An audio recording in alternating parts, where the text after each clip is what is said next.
Total soutien aux évêques coréens japonais qui s'opposent au rejet en mer de l'eau contaminée de Fukushima. Là, le gouvernement japonais nous dit de la merde, nous prend pour des cons. Les Coréens, bien sûr, sont extrêmement en colère, encore plus que les évêques japonais, mais les Coréens en général sont en colère et contre ce rejet des eaux contaminées dans l'océan. Je les soutiens totalement, total soutien à la Corée. D'ailleurs, la Chine aussi est contre. Comme je dis, la Chine est en colère, bien sûr. Les Coréens aussi ne sont pas contents. Enfin bon, tous les pays d'Asie, même beaucoup dans le monde ne sont pas contents. Moi non plus, je ne suis pas content du tout. Mais également, même dans les Japonais, il y en a qui sont contre, les pêcheurs, les agriculteurs, comme c'est dit. Donc là, c'est encore une histoire de sous, parce qu'il y a encore beaucoup de place pour construire des cuves, et le TEPCO doit se démerder pour résoudre le problème sans polluer la planète et nous faire croire que ça va rien faire à l'océan. C'est de la connerie, ça. C'est insupportable. C'est un peu comme les Anglais qui déversent leur merde d'eau usée dans la Manche.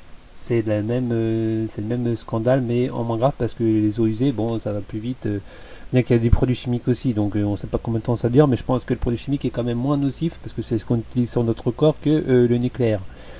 Donc total soutien à la Corée du Sud, à la Chine et à l'Asie en général, et là le Japon a vraiment tort, et c'est une très mauvaise image qui renvoie de lui à vouloir faire ce genre de choses. Mais je crois que ça n'a pas encore été fait pour l'instant. Et j'espère, moi ce que je souhaite, et peut-être que la Corée du Nord va se montrer la bienheureuse là-dessus, c'est-à-dire peut-être qu'elle va dire au Japon, et j'aimerais qu'elle le dise, et quelque part ça la ferait un peu mettre des gens de son côté, même si c'est pas forcément une bonne chose. Enfin, ça dépend, c'est un sujet plus complexe à creuser. Mais que la Chine ou que la Corée du Nord disent au Japon, si vous faites ça, on vous éclate la tête. Comme ça, au moins, le Japon ne va pas polluer la planète. Pourquoi pas? Quoique si leur éclate la tête, toutes les centrales vont péter, donc ça sera pire. Ça serait bien que les pays d'Asie arrivent à faire pression là-dessus, quoi. Feu vert de l'autorité nucléaire japonaise. Oh putain, enfoiré. Oh. Mais ça va pas être l'autorité nucléaire japonaise qui autorise le rejet. Ça doit être un accord mondial pour faire ça. Putain, j'espère que la Chine,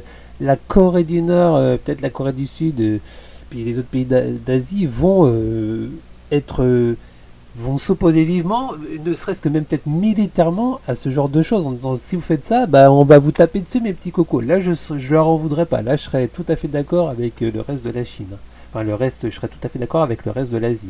Mais arrêtez, stockage en saturation tout autour de la centrale, c'est que des champs. Vous pouvez encore mettre plein de citernes, foutage de gueule total, ça. Vous allez voir la centrale, attends, Fukushima, Daiichi, map. C'est vraiment du foutage de gueule.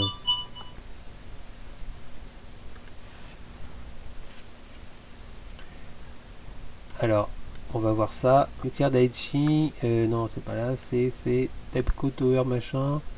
C'est où? C'est là, les centrales là qui ont pété. On voit que c'est dans un sale état. Hein. C'est quoi? C'est ça? C'est leur réservoir là? Donc ça, c'est tout ce qu'ils ont mis qu'il n'y avait pas avant. Et donc sa saturation, c'est ça qu'ils disent. C'est ça qu'ils disent, que sa saturation, qu'il n'y a plus de place. Et là, c'est quoi tout ça là? C'est quoi tout ça? C'est pas, on peut pas construire des réservoirs ici? On peut pas reconstruire des réservoirs? Mais quel foutage de gueule! Vraiment, c'est vraiment n'importe quoi. Quelle malhonnêteté quoi. Ils ont pas construit grand chose, hein, franchement. C'est plutôt énervant. Vous voyez, là, on peut pas faire mieux. Hein. Non, faut pas que ça soit rejeté dans la mer. Hein. Mais arrêtez, on peut encore en installer. Bien sûr, ça va vachement être contrôlé, ça, sur plusieurs décennies. Bon bah s'ils veulent faire naître un Godzilla dans l'océan Pacifique, allez-y, continuez. Hein. TEPCO compte démarrer l'opération au printemps 2023. Mais non. Puis, vous savez, vous bouffez des algues coréennes, dans la bouffe coréenne, tout ça, mais ça sera fini ça. Hein. Arrêtez de bouffer des poissons asiatiques après, hein, parce que vous allez vous retrouver avec du nucléaire dans le cul. Hein. Bah oui, ils ont raison, bien sûr. En tout cas, moi je dis niet. Hein. Le projet a été critiqué par la Chine, la Corée du Sud voisine du Japon, ainsi que par des organismes environnementaux comme Greenpeace. Mais arrêtez, vas-y, il paiera définitivement le prix. Mais non, il faut menacer militairement pour qu'il ne le fasse pas. Faut menacer militairement, c'est tout. Là, je soutiendrai totalement la Chine et la Corée du Sud. Et même la Corée du Nord. La Corée du Nord, de toute façon, sans doute s'allierait à la Corée du Sud là-dessus et à la Chine. Et peut-être que même, qui sait, peut-être que ce genre de problème pourrait limite les réunifier, les deux Corées. Ça pourrait être sympa, ça. Mais bon, le problème est plus profond. Il y a la Chine, la Russie et les États-Unis de l'autre côté qui font que la Corée reste séparée. Bon, ceci dit, printemps 2023, vu comment se goupillent les choses avec la guerre en Russie, ça sera peut-être une guerre nucléaire totale, donc on s'en fout, il y a un peu plus ou un peu moins de nucléaire. Je crois que là-dessus, le Japon, c'est peut-être une aubaine pour lui, ce problème de risque nucléaire au niveau de l'Ukraine et de l'Europe. Comme ça va l'excuser un peu. Bah, il y a déjà du nucléaire dans l'air, il y a déjà du nucléaire dans l'air avec l'Europe. Alors nous, on va en ajouter un petit coup, il n'y a pas de raison, ils se font la guerre, ils polluent la planète. Bah, nous, on a eu un problème, on s'est même pas fait la guerre, on a subi le truc, et ben on va polluer la planète aussi. Ça va être une bonne excuse pour eux, vous allez voir, ils vont peut-être le sortir, ça. On en reparlera dans quelques mois. Sauf que eux, ça aurait pu être évité s'ils avaient fortifié comme il faut la centrale. Ça avait été question de ça, mais TEPCO a voulu économiser là-dessus. Allez, sayonara!